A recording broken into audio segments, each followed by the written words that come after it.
Lois, let me ask you this. What's the difference between falsehood and lying? Falsehood and lying. Mm-hmm. Lying, you don't... that's a good question.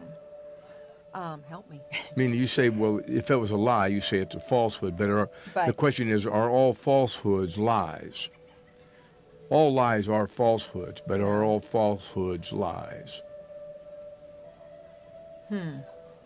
Well, falsehood is concocted, isn't it, intentionally to deceive? I would think, maybe. A lie would be. A lie would be, okay, that's a lie. You hit on the answer. The lie is intentional. A falsehood could be... just maybe we think it's true, but it's actually not. Right. And it proves to be not. Yeah, okay. So the guy is earnest when he tells you this. Okay, motivation. Right. Like, for instance, I saw your wife down at the tavern with so-and-so. Well, he actually thought it was you, but he was mistaken. Yes. Okay, so he conveyed improper information, false information, but he didn't intend to. Okay. It's really, remember me telling you the Bertrand Russell quote about George Bernard Shaw? It's always the best example to me. He said that Shaw labored under this burden of he couldn't lie to you unless he thought he was telling you the truth. And these are both atheists. Yeah. No, Chesterton. Oh, not Chesterton. Okay.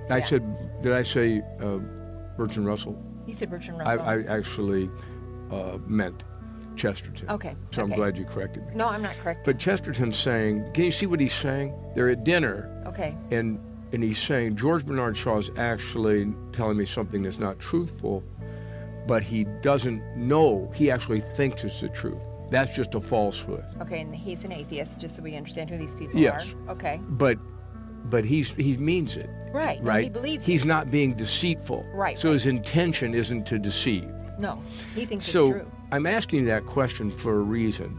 When I start these things with science gone wrong, Yes. what you'll notice in these things is they all have this string of it where you wonder, is the guy wrong about what he discovers or what he puts together, or is his intention to deceive me? Okay. Right? To deceive the children, usually, is what it amounts to, or the society. Okay? And I'll leave that up to you in this story. This is the most famous hoax of the last, since 1850. And it's called the Piltdown Man. Okay, and this is science is producing this. This is the paleontology at its worst. Okay? So we're going to see this story, and I'll show you why it happens. Okay? And you can draw your own conclusion if you think it's different than mine. Okay? So let me set the stage for you. It's 1912. We're going to discover a great find in the eyes of the evolutionary society kind of people, okay? And what it is, it's called the Piltdown Man, because in England, if you saw a boot across the bottom of England, if England looked like a boot to you pointed to the U.S., Sussex is going to be on the heel. Okay, and it's a little area in there. And what happens is Piltdown is a little village in Sussex. Okay, so what happens is this man, there's a couple of characters you have to kind of get. One of them is little Charlie Dawson. Now, I'm sure he didn't call himself Charlie, but Charlie Dawson, who's a kind of an amateur paleontologist. It will be important to note that he has a background that if they did any kind of background check, they'd be a little suspicious about Charlie. But Charlie has a friend who's a paleontologist at the Museum of Natural History. Okay? A guy, his Artie Smith Woodward. Okay? Yeah, I know it's kind of a fancy name, but he's English. Artie Smith Woodward. Now, he's actually a well-known guy, and he's actually a full-blown paleontologist. Right. The reason somebody who's going to study fossils, the age of things, right? That kind. So now, but that's not. It's 1912. That's not where we really begin. Well, you have to go back, and all these things. One of the things you have to ask yourself about every human being is, what is their agenda? Why is this happening? It doesn't normally happen out of the clear. In other words, is there a reason that we're hunting why this is a great find? And the answer is yes. Why? 1859, Charles Darwin, on the origin of species by natural selection. Okay? So since 1859, every atheist, and it tends to be more and more just all evolutionist, right? Because it doesn't fit. Although I'm gonna preface this by saying, when one of the scams that these guys still perpetrate, meaning evolutionists, it's always the people who run with your idea. Yeah. You know, he would understand that his idea has been defeated by now. But if you get Dawkins sitting in this room, he'll scream at me till midnight about how I'm just not understanding, I'm not on his level of comprehension, blah, blah, blah. Right. You're But not look, public I'm a simple intellect. person. I'm certainly not some public intellect. I'm a simple person. But I can still think to some level Right. that isn't very hard to do on this stuff. So here's Yeah. what happens. We go back to 1859. So now what we need are progressive changes over time to show up in fossils. Okay? To prove the theory. That's what happens. Darwin is Science is correct. supposed to Okay. prove its theory, not just have a theory. Right. Okay, you test it, see if it's falsifiable. So now, think about it. It's 1859. Now we've gone 50 years, right? We're at 1912. We're at 53 years, and guess what we haven't found? Anything. We haven't found the missing link. This is No. what we're hunting for, okay? So you can see over time the pressure grows. If this is going to be a theory that gets to hang around forever, we need some doggone missing link in there, right? Because remember, the theory here is it's going to be ape to you. Now, they will have modified that by now a little, and you'll see it. Most of them modify it into, no, it's really branched off way, way back, Bill.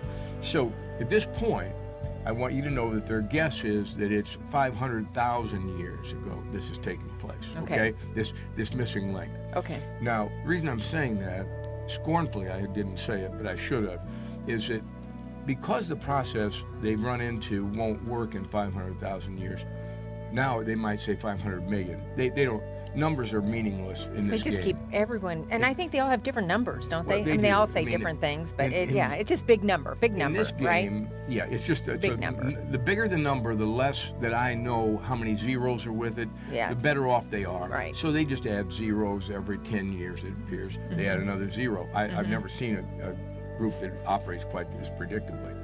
Now, I want you to think about that, because even at 500,000 years, Okay. by the time I get to the end of this episode, they're only going to be, out of that 500,000 years, they'll only be 499,500 off.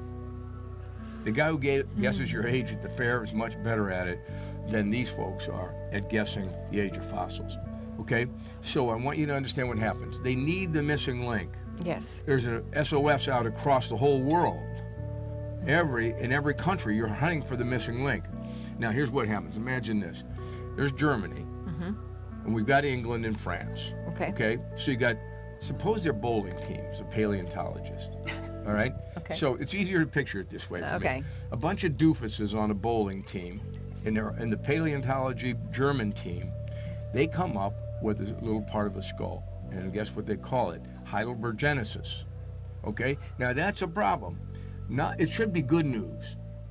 But other bowling teams are what? Envious if you're the best bowling team or you've got the best equipment. Right now, the German bowling team of paleontologists has the best equipment. They've got Heidelbergenesis. Whatever that turns out to be, they've got some kind of a fragment of a skull, and they're going to turn it into a missing part of this chain. They Okay. need it very badly, and they're going to find it. Okay. So they're celebrating. Well, the French are in bowling teams involved. And the French paleontologist, well, the French anything aren't where they hang, to be honest with you. If you can get a French philosopher, he's always going to be a problem. He'll upset the whole world with a bad idea. But Stop. on other things, the French are never first. If Okay.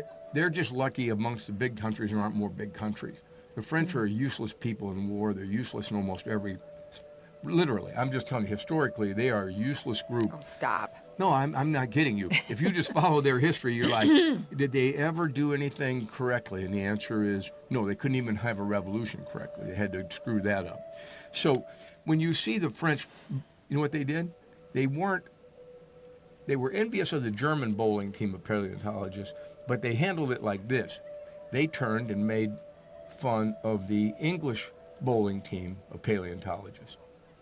Why? They're French.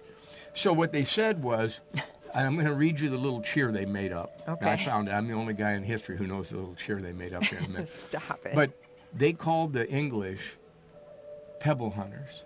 Really? Yeah, because they were stuck hunting. They couldn't find a real thing. They were hunting pebbles. Okay. Okay. So they met. Now that you're an English paleontologist, how do you think that makes you feel? Down in the dumps, right? That hurts your feelings because the other bowling team's making fun of you. So, especially because it's the French, who you know are doofuses, okay? So, what ends up happening is 1912 comes, and we get little Charlie Dawson hunting pebbles in the Piltdown area, and guess what happens? Oh, my. Oh, my, he finds what he wants to find, right? Piltdown Man. So, he calls his buddy, right, who's the paleontologist at the Museum of Natural History. That's Artie. Okay. Smith Woodward. He's a big name, okay. in this game. He's the expert. Okay. And he's so excited. So he announces right away, literally within about 6 weeks, which is not, when you're dealing with a paleontologist, he's lucky if he finishes one in a decade, one of these research things to find out if this is really so. Yeah. This guy's excited. Why? Well, he wants to trump the German bowling team and the French bowling team. No pebble hunters here. Mm-hmm. Okay? So they're celebrating. All right? Now, you've got to understand, you say to yourself, what was the skull? What was you the already big told find? me it's going to be, here's what they found. Because I'm going to already tell you it's a 40-year hoax. Okay. Now, when I'm telling you that in advance, I'm telling you for a reason. You don't have to be in suspense. Okay. This is going to run, this is 1912. Okay. The big announcement. It's going to run until 1953 that it's declared a hoax. Why is that important? A lot of damage. This is very important to evolutionists in the education system. Okay. You get a lot of goods out of bad material sometimes, and this is what happens. So, 1925, there's a famous event that takes place in Dayton, Tennessee, the Scopes trial, Scopes monkey trial. Okay? And if you ever watch the movie, it's nothing like the truth, just like all movies. Yeah. Spencer Tracy's in it, and you see these guys, and they have the characters by the name, but it's nothing. It's not following the actual trial in any way, shape, or form. Okay. And of course, who do you think looks like a doofus in that movie? The Christian guy, the Christian defender, right? We've already got this down, right? Okay. So that's not at all how it went. Okay. But at any rate, that's for you to read up on and figure out. One of these days I'll tell you the story, and then you won't have to do that. Oh, good. But what really happens here, 1925, at the trial, guess what happens? Clarence Darrow, who's Spencer Tracy in the movie, brings up the Piltdown Man as evidence of evolution, right? For this phony teacher who's a part-time volunteer, really, to be in the trial. Because they're wanting evolution to be taught solely, right, in the school systems. Okay. And maybe in this case in Tennessee at that moment, he's got his eye on getting his foot, make sure it gets taught 100% of the time. But his real goal, and remember, agendas are everything in this life, okay? So they have an agenda. They're not satisfied with their theory to be included. They want to eradicate the creationist position. Regardless of how they dress it up, that's really behind this. Only one theory can be on the throne. These two theories can't both be equally right. Right. So they're not willing to share the kingship. So what happens is it does great damage. It gets into textbooks. In 40 years, your father and my father would have been exposed to this. Now what's surprising is that it's still allowed to happen, and some textbooks hang around forever. But also in that period we're getting introduced to, you ever see that chart, and this is a little off the subject, that one that's on all fours, or a little monkey, and then it saw goes it in up. School. Yeah. Yes. Yeah. None of that. It's all a hoax. None of that's true. There's none of that's true. And it's supposed to have been wiped out in the 70s, but I've still seen textbooks with it in it. So that goes a long way towards filming, putting a film kind of a picture in your head. Yeah, of it. we were in school during that time. Yeah. Sure, and you get affected by it because you're dumb enough when you're in school to think that they wouldn't put it in there if it weren't true. Right. And so we're back to what I began this with. Right? Is it falsehood or is it lying? Did they know it wasn't? At that point, they should have known. They did know. Yeah. I'm going to saying with this whole deal. The guys who compiled it Yeah. knew. But Yeah. why would they do that? because you're going to see this pattern where it's so important that you become a believer in this evolutionary religion, this atheist mindset, that they're going to do what's best for you as a student. You're too dumb to think on your own and be critical thinkers. Now, I'll prove it to you in the next segment. But here's what they do. They're just going to solve it for you, honey. I'm going to just make it simple. I don't want you to have to think this through. I'm going to pronounce this as a fact, even when it isn't. Now, there's no forgiving them for that if you're me. Right. But I can at least make them own up to it. So what happens is there's all this damage done by it. It's not a small matter, and they know it.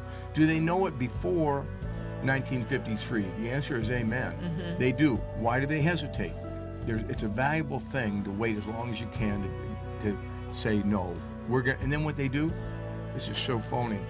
Who do you think wants to take credit for dismissing the thing in 1953? The same people that did it? Sure, the same group. Because now they're going to say, Bill, you're picking on us, but we're the ones who exposed the fraud. Right. No, and I'm like, 40 years of waiting to expose it tells me something about you and your detective work. Right.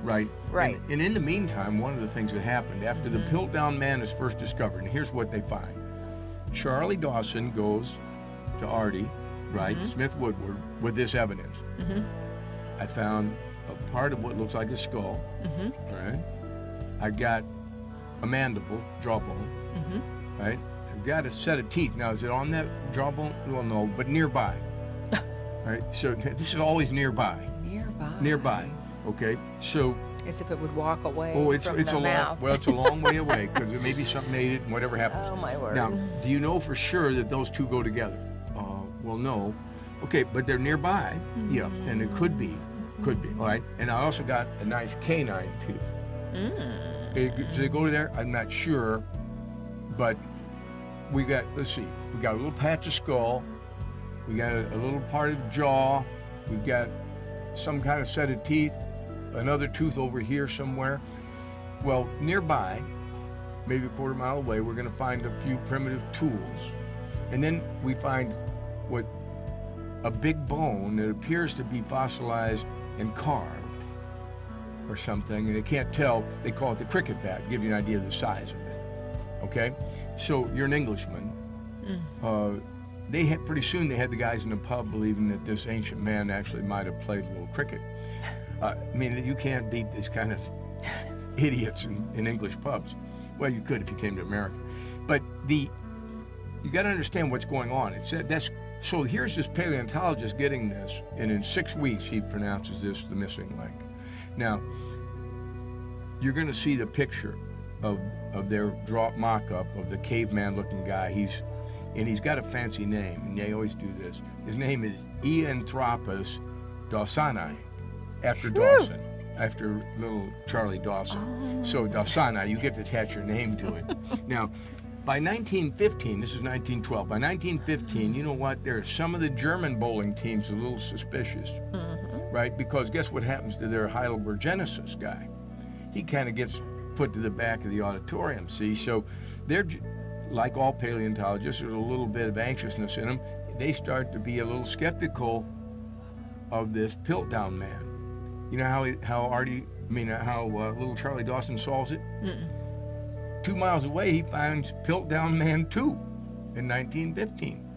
That gets Piltdown Man 1 out of trouble, right? And now we're all going to find a bunch of these. This is going to be it. This is what everybody's looking for, the missing link, okay? It's 1915. Now, in 1916, graciously of God, little Charlie dies before he can find Piltdown Man 3. You know, it's like watching, I don't know, it's like a Sylvester Stallone series or something, you know. So he's dead in 1916, okay? But remember, it takes to 1953 before people call him fraud. Right. Okay. Now, you say, well, okay, I get it, Bill. They weren't just mistaken. Well, you tell me why they rushed to judgment, right? Smith Woodward, why does he rush to that judgment? Why does he defend it? He writes a book about it. Why does he defend all of this when it's just bad science in the beginning? Right. Now, what do you think the end of this is? They finally find out in the fraud, here's what happens. Dawson had concocted this thing in the last 10 years because he knew they needed the missing link. He was going to be the helper. right? They didn't check him out. He'd already been guilty of gaining entrance into this archaeological society by claiming he was somebody he wasn't. There'd been a question of his plagiarizing on a thing on the Hastings Castle. I haven't been able to figure out exactly what he did there, but that was in his past. You think they ran it back down? No, they wanted this thing so desperately, the scientific community. They just That's bought why it. the science gone wrong to me. Yes. Nobody was level-headed. They tell you they're based on everything is Facts, they don't research. care, and that they have no emotion in it, and they're just as happy to find their conclusion wrong as right. Only it never works out that way. They're petty. And they're really, the bowling team example really isn't overblown. Certainly they weren't competing, but if they could have, they would have been petty in their competition. Trust me, you can see it. And I'm going to keep showing you these episodes, and you'll have a hard time denying what I'm accusing them of. It's pettiness from A to Z, and it's just wrong when you put yourself out to be nobility when really you're just some. You're some alley guy running around collecting trash wherever you can and calling it something. And that's literally what this is. So it turns out the jawbone belongs to either a small orangutan or a monkey of some sort. Oh, same for the canine tooth. Only can't even tell if it's the same. He might have gotten two different orangutans for all I know. Right. But he's got access to things. Obviously. Like little curiosity shop stuff. Remember, that's floating around at the time. So then it turns out the teeth are filed down. They don't even belong to the orangutan. They're little wild animal things. I think it's a peccary or something. Maybe I might be wrong about that because a peccary will show up in the Nebraska Man, where they form a whole guy out of a little tooth. But when you see this, Well, that's a lot of desperation to make an idea feel credible. well, they're so certain it's out there and it's going to show up eventually, but they want it now. Yeah. Now's better because we can ruin the education system. We Right. can flood it in there and we can get this over with. Wow. We can triumph today. We don't really need the proof. So when you see the ludicrousness, when you see this full-grown picture they have of him, you're like, who were these guys? I mean, they're just fantasy writers. Right. And they're putting it out to kids as factual. They ought to be damned for it. Really, I mean, it's just awful. Yeah. And No, then it was in our they books. tell you to Yeah. have faith in them. Well, it's very hard to have faith in them when that's what the kind of. And this isn't. I'm going to keep showing you these things one at a time, because the chicanery is just awful. So what you wind up with is just a complete hoax. There's nothing to do with anything. He concocted it in a 10-year period prior to that. He just said, Goulash Man, he'd have been better off, right? If he wouldn't have called him Piltdown Man and kind of stained that area of the world. Just Goulash Man. I put some stuff in a pot and this is what happened and you needed it and here it is. I served it up for you. And Charlie was famous for a moment, but not very long. Well, what's interesting is like that. I was in school in that period. I thought by 72, but I didn't hear about this. What is his name? Piltdown Man. Piltman. Piltdown. Piltdown Man. Yeah, I mean, he's the most famous hoax you can come across. man. But remember, because it was out by 53, they probably were getting rid of the textbooks by 75. okay. Right, but they're not swift to do those things. School Right. systems Don't. don't care if you get a really good education, and I'll keep showing you that too. They've got their own agenda. But I want you to understand how stupid this is. And it's indefensible. And I still hear people saying it was just a falsehood. It was a mistake the guy made. There's no mistake here. No. And there's no mistake on the part of the paleontologist. He doesn't do it in 6 months on every other find. He does it on this one.